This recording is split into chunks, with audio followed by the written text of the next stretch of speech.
Eto na mga boss, kakapasok lang na balita. Grabe si BP Sara, nagulat, pinakita ng 88 million, inutusan ng prosecutor, impeach na si Duterte. Base sa impormasyong kumakalat ngayon sa social media, mismong si Congressman Terry Redon nang nagpakita kung bakit ayaw pagsalitain si BP Sara Duterte ng mga abogado niya. Kasi nga nakita nang nawawalang pera, sobrang laki daw ng nadagdag sa laman ng bangko niya. Kaya pala ang dami niyang kinukuwang magsasalitang abogado kasi siya mismo hindi niya na kayang maipaliwanag kung saan niya galing ang pera. Malamang galing daw to lahat sa pondo ng DepEd, dapat idiretso na sa korte ng impeachment court. Kaya ito, sabay-sabay nating panoorin kung paano si Vice President Sara Duterte, grabe nagulat, pinakita ng 88 million, inutusan ng prosecutor, impeach na si Sara Duterte. Tara, panoorin natin to. Kung sino mag-explain, assuming na ayaw magpunta ng pangalawang pangulo o magpunta man doon, kagaya nung pag-upo niya sa harap ng komite ng Kongreso ng mga nakalipas sa panahon, ayaw sumagot sa katanungan. Kung ganong ayaw sumagot, magpaliwanag o ayaw pumunta, pwede bang magpaliwanag ang kanyang abogado o hindi? Hindi po. Hindi po pwede pong mga abogado. But, for example, just to answer, before answering on the counsel question, yung pong pwede magpaliwanag on ITR and VAT payments ay yung pong BIR kasi they have copies of it that have been submitted to them over the course of the years. That these are the lawyers, but they cannot explain for the respondent, they cannot explain for the witnesses or the resource persons that will be invited. Kahit doon sa trial proper kung mag-proceed na rin?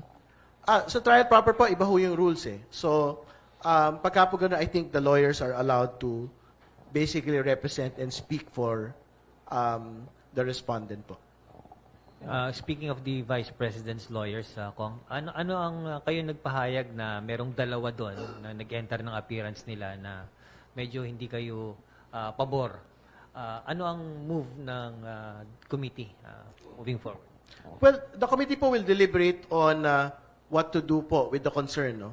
Relating to the two lawyers. Wala ho kami objection to almost all of the lawyers. They are free to enter their appearance except for two. So, si Mr. Michael Powa and si Mr. Reynold Munsayak. Who are these personalities? These personalities were high-level officials in the Department of Education and in the OVP. No? While the Vice President was Secretary of Education. Si Mr. Munsayak was mentioned by Yusek Gloria Mercado, who had tried to influence her in the course of procurement processes. No? So, I think he will be called in as a witness, resource person during our proceedings. No? See, both of them had also served as a spokesperson for the Vice President. So, what we don't want to see would be a situation in which these lawyers will basically just state na they are bound within lawyer-client privilege when the question being asked to them relate to their actual work during their time in the OVP and after their appearance and participate in the proceedings as lawyers. Puntahan natin yung impeachment case against VP Sara. Ano yung development sa Committee on Justice? At what can the public expect from the 60-day na period na magdi-deliberate ang Committee on Justice? Well, siguro, bago natin pasukin yung proseso, no? Very important po na maglinaw doon sa remarks ni Vice President Sara Duterte na una, imbis ho na dapat yung krisis sa langis, yung pong kinakaharap ng Kongreso at ng gobyerno pong ito, ay yung impeachment daw po ng pangalawang Pangulo ang inatupag ng Kongreso at ng pamahalaan. Katulad ng binanggit ko kanina, hindi po yung totoo. At the moment, inaantay po ng House Committee on Justice, yun pong answer ng pangalawang Pangulo. So I think she has until this weekend and until Monday to submit her answer to the House Committee on Justice. So antayin po namin yon at the end of office hours no, ng Lunes, and then we will have to decide kung ano po yung next step. So, in the event that the Vice President submits her answer, yung pong endorsers complainants will be given an opportunity to reply, and the Vice President will be given an opportunity to do a rejoinder. No? So, yung pong determination of sufficiency in grounds will be taken up, and hearing proper will proceed, I think, around April 8th, if that is the timeline, in the event that the Vice President responds. No? In the event po that she does not respond by Monday, the process will be shortened, abbreviated. So, ibig sabihin, no, I think as early as the final weeks of this month, pwede po nga mag-proceed na po to a determination of sufficiency in grounds, and we can proceed to yung hearing proper na po. So hindi naaabot ng 10 days yung time given to VP to respond? Matatapos na po yung 10 days by this weekend. So, our expectation that she will respond. And she will Sunday kasi wala naman na pong pasok po yung Kongreso ngayon pong weekend. So, hopefully by Monday, the answer will be submitted to Congress, no, to the House Committee on Justice. Very important din po before proceeding to clarify po on the remarks also of the Vice President that Congress is undertaking a fishing expedition relating to her impeachment. Hindi rin po ito totoo. Kasi a fishing expedition presupposes an absolute absence of documentation before proceeding with any impeachment. Hindi po ito totoo. No? So, sa totoo lang, even if we don't undertake subpoenas, the impeachment proceeding against the Vice President will in fact proceed. It is essentially complete. Kasi what do we have today? We have the COA reports on confidential funds. We have the video recording of the threat against the President, the First Lady, and the former House Speaker. We have copies of the SALN of the Vice President. We have the affidavit of Mr. Madriaga relating to his role as a bagman of the Vice President. So, ibig sabihin, ito po mga pinapasabpina ng mga House members ay bahagi lang po ng pagdadagdag ng mga dokumento. And more importantly, yung po mga hinihingi, bank accounts, anti-money laundering council reports, ito po ay mga bagay that can only be requested for in the course of impeachment proceedings. Kasi po, these are within the exceptions of the bank secrecy law. So, ibig sabihin, the complainant's endorsers actually won't be able to get copies of these confidential documents without actual impeachment proceedings commencing.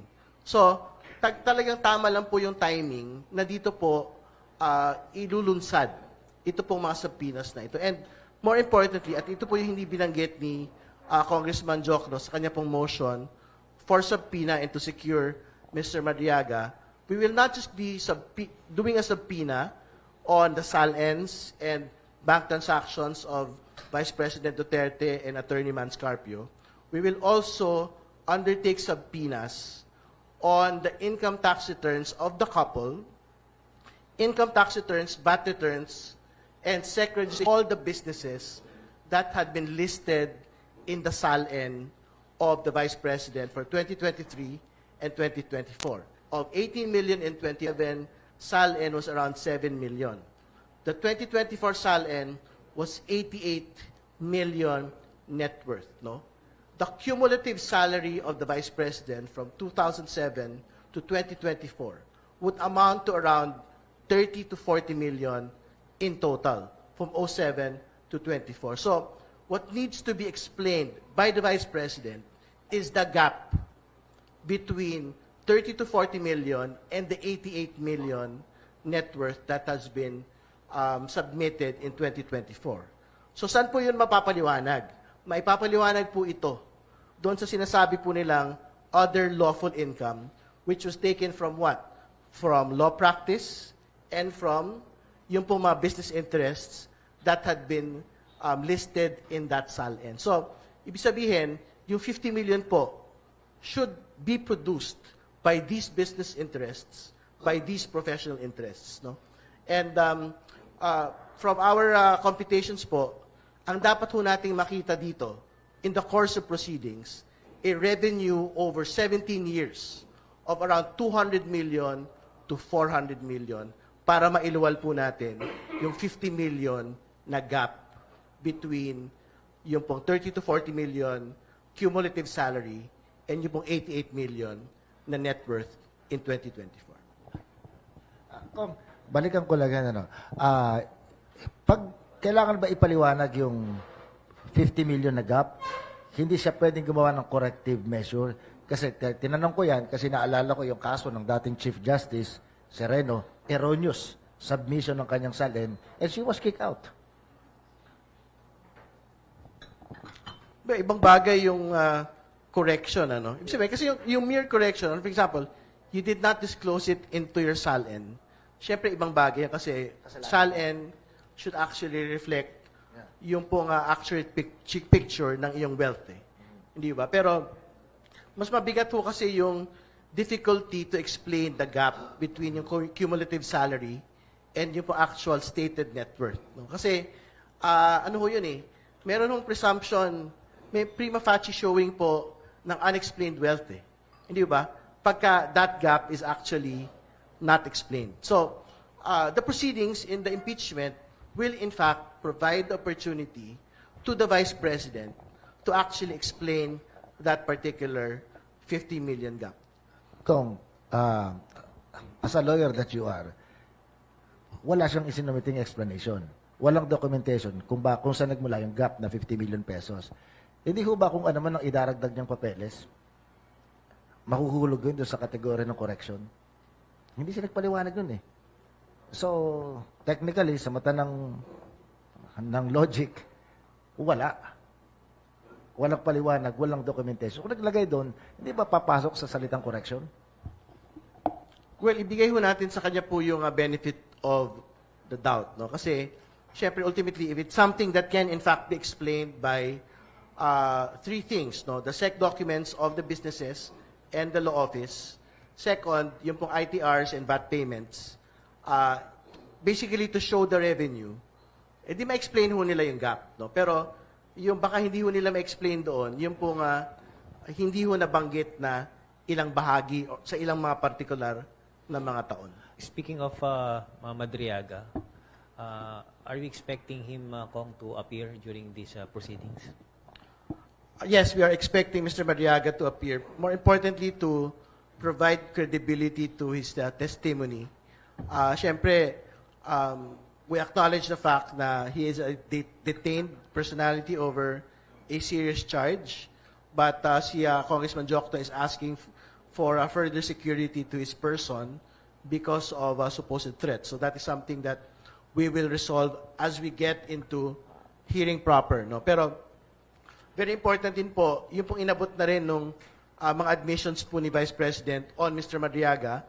Ang sabi niya, wala siyang pagkakakilala, hindi niya kilala si Mr. Madriaga, and yung pong intervention ni Mr. Madriaga is only limited to a certain attorney or kilala, no, which is, I think, was supporting the Vice President as well.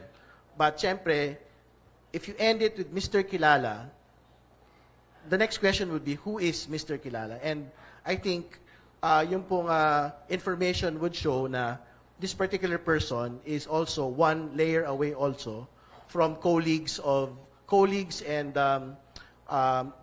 employees, officials of the Vice President herself. No? So I think that needs to be further investigated. Legally, Kong, allowed ba ng rules ng Kamara to take custody of Madriaga pag nagpasimula itong proceedings? At the moment, yung po meron jurisdiction over Mr. Madriaga is the court po that has a jurisdiction on him, no? Doon po sa kanyang kaso ang kinakaharap. So, we will have to coordinate with that court and with the BGMP. So, if that court agrees that detention on Mr. Madriaga can in fact be transferred from BGMP to the House, then we will take him in. Pero it will be the court to actually decide whether they will agree. Siya po'y wala pong conviction o meron na? Si Madriaga. Pauli ng tanong? May conviction na ba siya? O wala? Conviction. Wait lang mga boss, kung nakaabot na kayo sa part ng video na to, baka gusto nyo munang mag-subscribe sa bago nating YouTube channel. Doon na kasi tayo mag-a-upload ng mga reaction videos. Nakapin sa comment section ang link. I-click nyo lang para makapag-subscribe. Pag nakapag-subscribe na kayo, i-comment nyo lang ang location nyo para ma-shoutout ko kayo pag nag-upload na tayo doon ng video. Tara, tuloy na natin to. Wala pa. Currently detained lang po siya. So, ongoing po yung kanya pong criminal proceedings. Tong, naalala ko nung last Congress, ang daming sorpresang ginawa ng Quadcom na lahat na sorpresa. Bigla pa lang may sumusulpot na testigo, may mga ebidensya. Aasahan ba namin yung ganun? Na earth-shaking surprises? We want the proceedings to actually be fair, no? And yun naman pong mga nakikita niyo na pong mga dokumento at mga personalidad, tingin ko more or less hindi na ho masyadong magbabago yun. Kasi, for example, on confidential funds, on the threat against the president, on SALN, effectively complete na po yung mga documentation and witnesses na pwede yung ipatawag sa mga usapin po na yan. So, yung talagang bago na lang talaga, yung pong sa Madriaga affidavit, no? At syempre, yung pong mga, at yun yung bago. At pangalawa, yung pong mga malalaman po nating dagdag na detalye doon po sa mga requests to the banks and sa Anti-Money Laundering Council kung meron hong makikitang mga dagdag pong impormasyon doon. Pero tingin ko labas pa ron, essentially complete na po yung pong linalaman po ng proseso po natin. Balikan po yung dalawang partikular na abogado. May kapangyarihan po ba ang committee na i-reject ang appearance ng piniling abogado ng nasasakdal? Tingin ko meron naman ho. Kasi very clear naman ho yung in-explain ho natin na conflict, no, of interest nila dyan sa bagay na yan. So, ang ayaw ho talaga natin is that these two lawyers will invoke client confidentiality if they're asked on matters relating to their work in the Department of Education and in the Office of the Vice President. Kasi pwede ho talagang mangyari yun. So, I think we would rather reject their entry as lawyers para we can basically call them in as witnesses, resource persons in the course of the proceeding. Kasi anyway, kahit naman tanggalin po ninyo yung ng dalawa, yung pong 16 lawyers ng atin pong pangalawang Pangulo, may 14 lawyers pa rin naman ho na pwede hong kumatawan sa kanya sa proseso po sa Kongreso. Naisip niyo po yung ganyang katanungan sa inyong isipan. Nagdududa ba kayo na kaya siya, yung dalawa pinangalan ng abogado para mapanatili ang kanilang katahimikan? Tingin ko hindi naman. No? I would rather think na, siyempre, talaga naman ho nagsisilbi sa pangalawang Pangulo, yung pong dalawang mga abogado pong ito. So, pinili po ng pangalawang Pangulo ito. Pero, tingin ko, may kapangyarihan ho talaga ang House Committee on Justice to raise their concerns and to dispose of the question on whether we would want to avoid this particular conflict of interest to exist in the course of our proceedings. Ano naman po yung pinagbabatayang batas? Kasi alam niyo naman, magdidebate ng gusto dyan. Yung client-lawyer, yung privilege, iba'y batas o isang tradisyon lamang? Kasama ho yan doon sa mga ethical standards ng mga abogado. So sa totoo lang, katulad halimbawa nung source confidentiality ng media, di ba? Yung pong patient confidentiality ng mga doktor, yung pong confidentiality ng mga pari, di ba? Yan po yung mga bagay na within courts, within court proceedings, and within impeachment proceedings, hindi ho talaga pwedeng ipilit nung po nga mga nagpapatupad po ng mga proseso po na ito. So, I think para lang ho maging malinaw na hindi ho pwedeng blanket confidentiality yung pong babanggitin nito pong dalawang abogado po na ito. I think we would rather reject their entry of appearance as soon as we get to resolve that question. Ito curious lang ako. Sino magbabayad ng fees ng abogado? Out of her personal funds or OVP funds yan? Hindi ko po alam. I think that question is better asked to the Vice President. Pwede rin po kasi volunteer lawyers po eh. Yung pong law offices na magre-represent and lawyers na magre-represent. So, I think better asked to the defense po yun. Meron bang pagbabago sa composition ng mga private prosecutors, Kong? O nakikita ba natin na in the coming days magtatalaga na rin ang liderato ng mga private prosecutors? Wala pa. Medyo maaga pa. Yung pong usapin po ng prosecutors. Kasi yung prosecutors po presupposes na tatawid na po to the Senate. No? Medyo malayo pa ho tayo doon. Ang timeline ho natin for hearing proper would be around April to the middle of May. No? So, hopefully, it can be transmitted to the plenary for voting by around end po of May. Balikan po natin yung mga accusation leveled against the Vice President. Mula po sa isang pananaw ng isang abogadong kagaya ninyo, ano sa tingin ninyo yung pinakamabigat na paratang na dapat harapin ng pangalawang Pangulo? Alam po niyo, mabigat lahat eh, sa totoo lang. Mabigat po yung paggamit ng confidential funds. And katulad ng binanggit ho during the previous proceedings, kailangan ipaliwanag sa paggamit po ng confidential funds. Bakit po ginagamit yung confidential funds? For non-confidential expenses.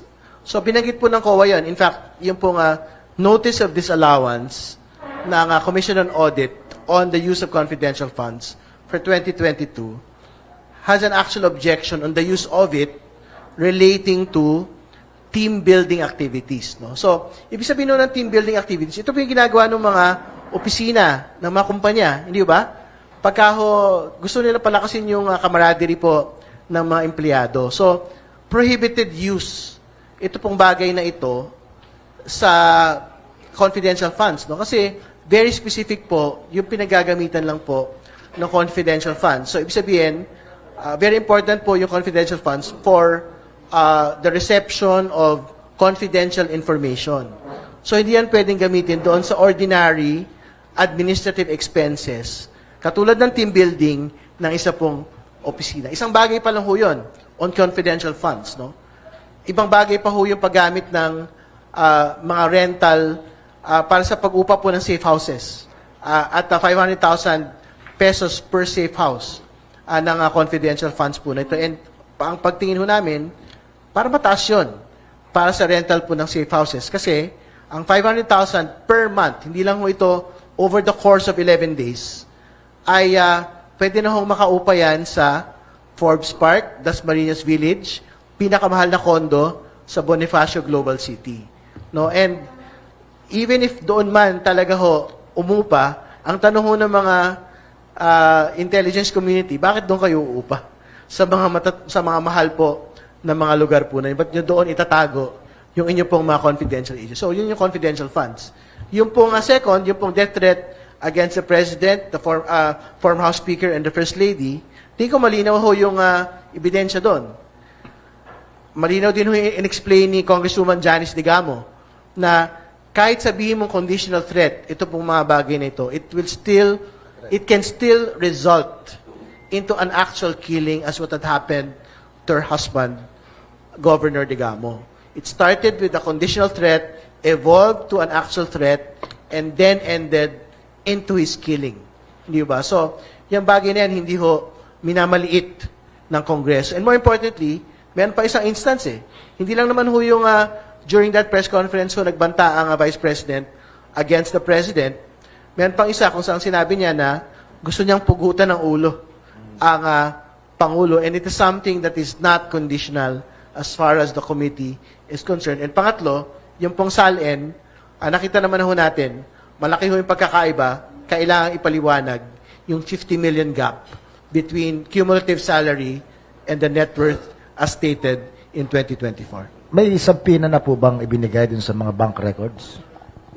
Gagawin ho yun as soon as we get into hearing proper. So, we have to go into a determination of sufficiency in grounds first, after which, if we proceed from there, yun na pong mga motions po na yan yung i-dispose. So, saan po makukuha yung records? Kasi sabi nung ibang bankero, 10 taon lang naman sila minamandato na i-keep ang records.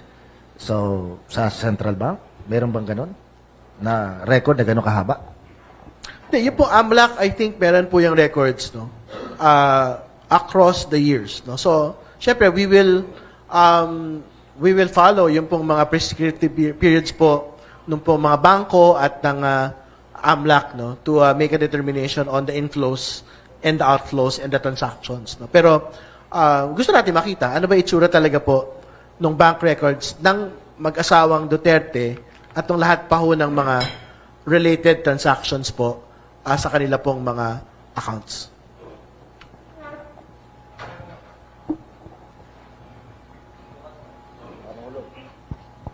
Meron akong tanong kay Representative Terry Ridon. Matanong ko kayo, no? Pardon the ignorance of my question, but do you foresee the ICC court trial, full-blown trial, and the trial of BP Sara coinciding within this year? And if ever this happen, let us be a little speculative.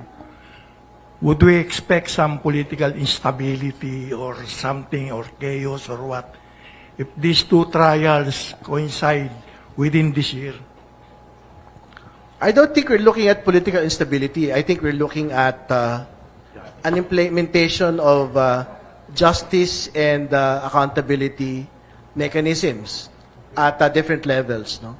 So tama po kayo, we're expecting the ICC to proceed against the former president going into full trial, and on the impeachment of the vice president, when I speak for the House Justice Committee, we're taking it on process by process, step by step, no? So there are particular votes po kasi that need to be surmounted before we go to trial, no? And before we go to plenary. So hopefully by end of May, mas meron po tayong clarity on the impeachment question. Pero on the ICC question, I think mas advanced na po yung inabot nila. So I think they will proceed to trial as soon as the confirmation of charges decision is released. If I may ask you, just going a little further, do you think or do you anticipate we will be creating some sort of a hero out of these Dutertes when we know what they've done to our country? That question is best asked on the nation itself, no?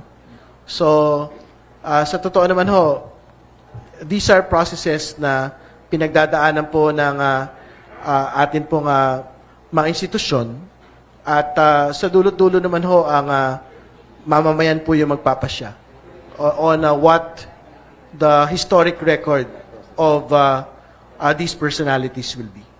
Just one last question, Congressman. Well, sir, going to the proposed return of the Philippines to the ICC, do you favor such return? And what is your sense of the institution, the House, when it comes to this issue?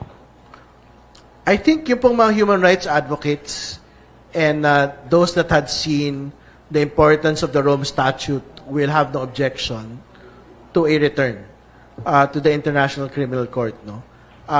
Tingin ko dapat hindi ho talaga tayo umalis from the beginning dahil mahaba ho yung proseso na pinagdaanan natin para pumasok po rito. At nakita naman ho natin, mahalagang mekanismo po yung pong mga international processes katulad ng ICC to make sure na in the event that justice is not found in the Philippines, justice can in fact be found somewhere else. And for the former president, this is the mechanism that is being implemented on him today. Thank you, Mr. Congressman. Kong, do you expect the House to remain unified in supporting the impeachment case against the Vice President? Do you expect the House to remain unified? Well, we just have to return to the vote, no? On substantiality. The vote was 54, and it was supported by parties that are within the leadership of the House, no? So, and yung pong 54 is more than half of what is required for the 106 votes to impeach an impeachable officer. No? So, tingin ko naman po, as soon as we get to plenary, if that 54 votes hold, it would not be difficult to reach 106 to impeach the Vice President. So, I think it will ultimately depend on gaano ho ba kaseryoso ito pong proseso na pagdadaanan sa House Committee on Justice at ano ho yung mga ebidensya na mailalatag po dito. Ngayon, ikaw bilang Pilipino, ano ang masasabi mo at reaksyon sa balitang ito? Mag-iwan ka ng komento mo sa ibaba at atin pong babasahin isa-isa.